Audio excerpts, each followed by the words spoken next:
became involved in this campaign on the rights of the Lumats, or the indigenous of the southern part of the Philippines?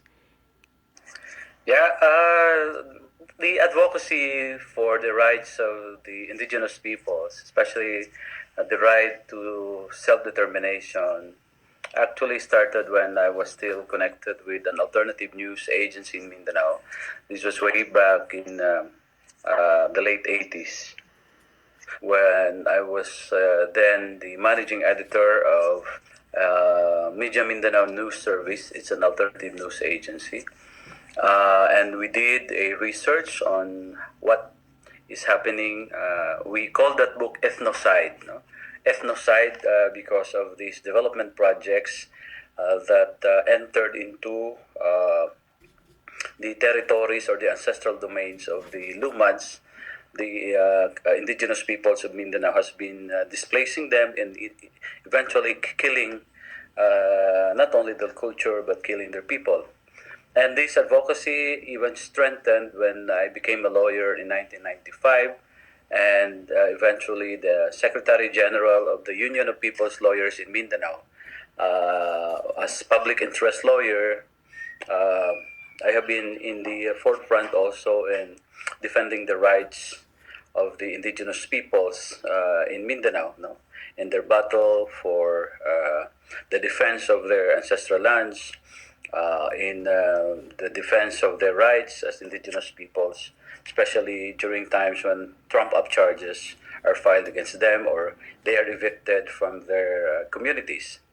So that started way back, and when I was already in Congress, I was in the 16th Congress, so was a member of the Committee on Indigenous Peoples, as well as Committee on Human Rights. And this the committees became our platform in also calling the attention of the government and many agencies into what into the extent of destruction, not only of the environment, but more importantly, on the destruction of the ancestral lands of the indigenous peoples, and the worst, the destruction of the very lives, no? The livelihood, the community of the indigenous peoples. So, in particular, in this issue of the effects of large-scale mining, particularly in the communities in Zamboanga del Sur, Zamboanga del Norte, Caraga region, and other areas of Mindanao. This has been the subject of several resolutions that I filed in Congress to investigate this,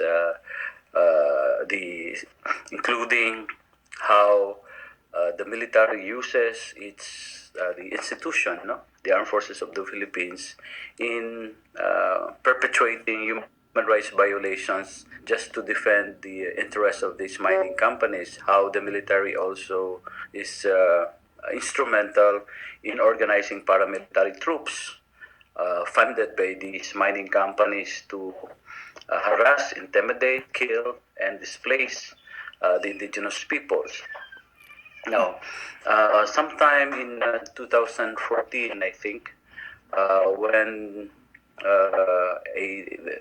Kairos organized a learning tour in the Philippines. I was somehow also involved in that by giving briefing to the delegates of that learning tour, and this is a follow-up into this program now, where we are here in Canada, was a follow-up of that Philippine Learning Tour. No? And that is why I am with a group with two indigenous leaders from Mindanao, as well as a bishop from Mindanao, Bishop Antonio Ablon, and Ninita and Euphemia, who are indigenous leaders, to bring their stories here in Canada, not only to the Canadian government, but more importantly also to the Canadian people. Okay. I just have one more question for you, Congressman Zarate. Can you tell me how you became involved, or how Kairos connected with you on this campaign? Kairos the connection with Kairos is the fact that in the Philippines, Kairos works with Ecumenical Voice. It's also a coalition of different organizations, faith-based organizations, as well as other human rights organizations. And the National Union of People's Lawyers, which I'm one of the officers, was also involved in the Ecumenical Voice, and we have been in partnership with Kairos Canada for quite some time in this campaign, specifically against these large-scale mining companies, as well as the campaign to make these large-scale mining companies, particularly Canadian mining companies, accountable both in the homeland as well as here in Canada. So I think that it was last year when this program was conceptualized for Philippine leaders to also come here, leaders coming from the community and from the church, faith-based leaders, as well as from the civil society organization to come to Canada to bring the case here in Canada, the stories of the people affected by this large-scale mining, and for us also to help in the campaign here in Canada, specifically in that campaign for the Canadian government to set up a mechanism like the appointment of an independent ombudsperson on extractive industries to make these Canadian companies operating outside Canada be accountable for their sins, not only against the environment, but more importantly, their sins against the people that were displaced because of their operations. Thank you very much, Congressman Zarate, for your time and for explaining, clearly explaining to us the involvement of like your role as a congressman in the Philippines, for the government of the Philippines, and the partnership with Kairos. And I hope... I forgot to add, Cynthia.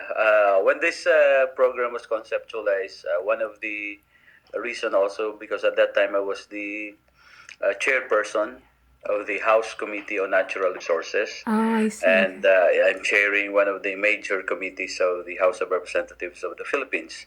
So by that, I think it's quite important because we are now pushing for crafting a new law that will also hopefully will replace the current mining law in the Philippines, the Philippine Mining Act of 1995, and we want to institute or implement a new framework of mining in the Philippines that is pro people, pro environment, and that is the framework of which is towards the development of an industry, the national industrialization of the Philippines. So I think that's that's also an important aspect why I was included in the delegation that is now here in Canada.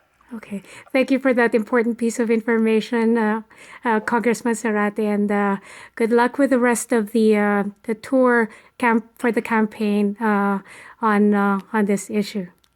Thank you also, Cynthia. Thank you.